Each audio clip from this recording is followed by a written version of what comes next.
Bonjour à tous, bienvenue sur Top Miniature Automobile.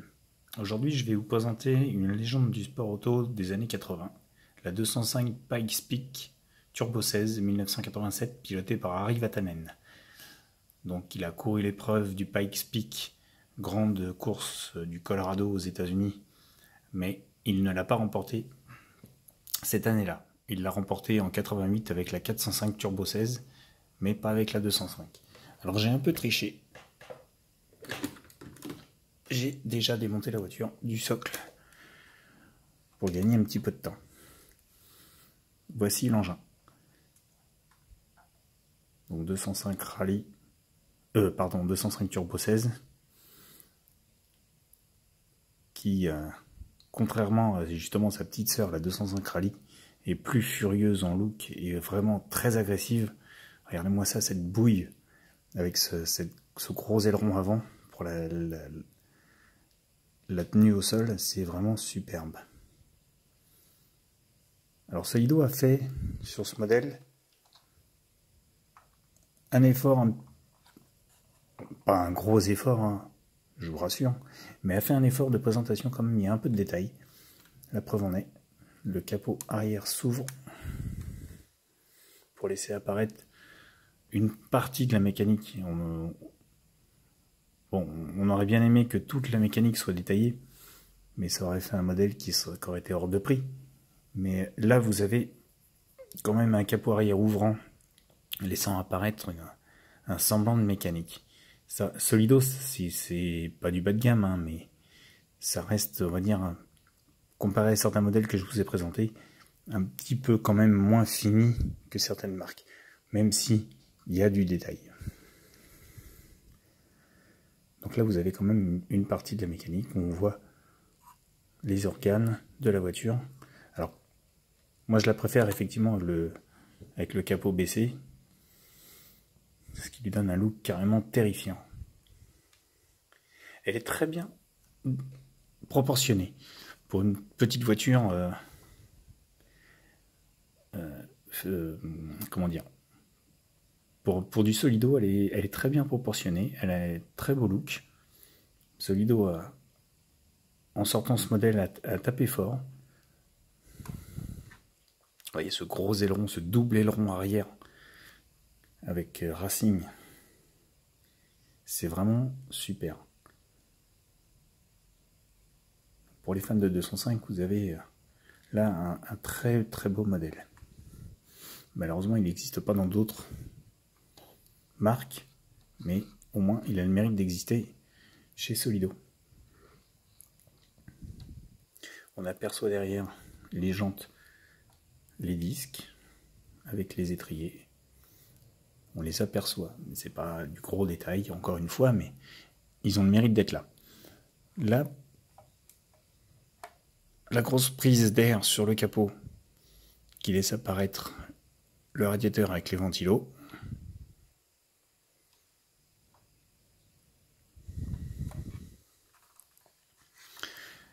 Les petits déflecteurs d'air sur les ailes avant. Les garde-boue en caoutchouc derrière chaque roue. Alors les portières s'ouvrent, sont assez fragiles, mais elles s'ouvrent. Donc sur ce modèle-là, en vrai, ce sont des vitres fixes. Vous avez juste le petit déflecteur d'air pilote qui est présent et qui donne accès à un intérieur qui n'est pas trop mal détaillé, il faut le dire. Le volant tourne avec les roues, le baquet, l'extincteur, l'arceau.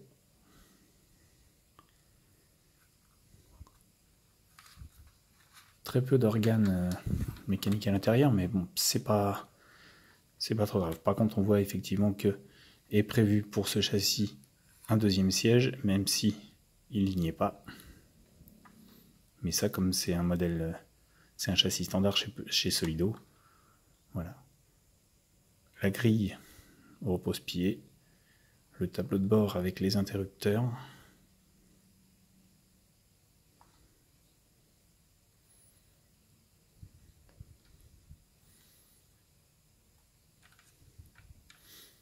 Elle est belle, franchement elle est belle. Moi j'ai craqué dessus de toute manière, hein, donc là-dessus... J'adore la 205, que ce soit la 205 GTI, la Rallye, la Turbo 16. Moi j'adore la 205. C'est une petite voiture de ma génération, déjà d'une, mais qui a une bouille terrible à partir du moment où elle est modifiée. Donc le dessous,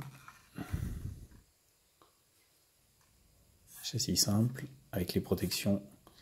Donc on voit les triangles, les refroidisseurs pour les freins, l'arrière pareil, et le fond plat typique rallye.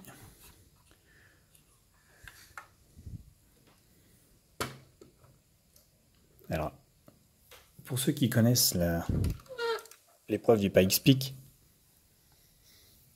je vous invite à aller voir la vidéo sur YouTube et vous verrez Harry Vatanen au volant de cette voiture et vous verrez la manière dont il la pilote, c'est quand même furieux. Malheureusement, même s'il ne gagne pas, il a le mérite de l'avoir fait avec cette caisse.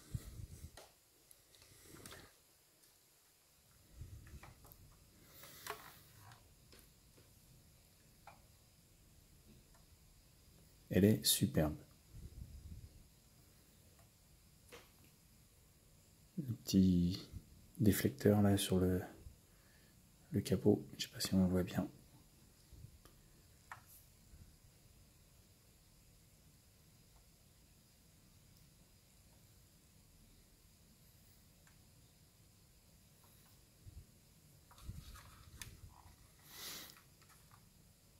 Imaginez quand même, à près de 200 km/h sur une piste qui est à peine plus large que la voiture, avec un ravin de je ne sais combien de dizaines de mètres en dessous, et ben il l'a fait. Voilà. Regardez-moi ça, cette bouille.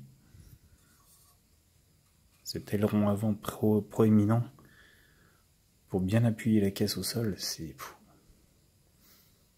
Peugeot savait faire des bagnoles à l'époque.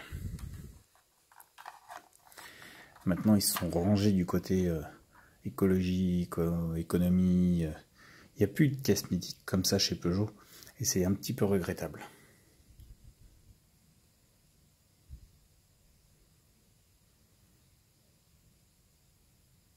Les deux petits feux arrière sont très beaux. La grille à l'arrière, même si c'était de la fibre, hein, c'était pas le capot en tôle standard qu'on pouvait trouver sur les modèles de série. Mais vous avez quand même un très beau détail de finition pour cette gamme de voitures.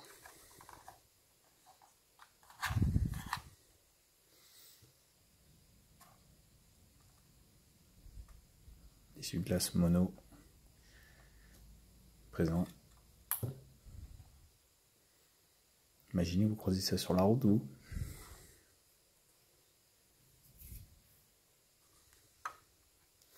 Vous voyez les petits trous.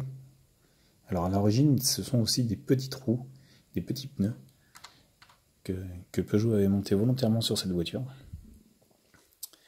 Ce qui n'empêchait pas ses performances, même si ils ne sont pas arrivés au bout de l'épreuve.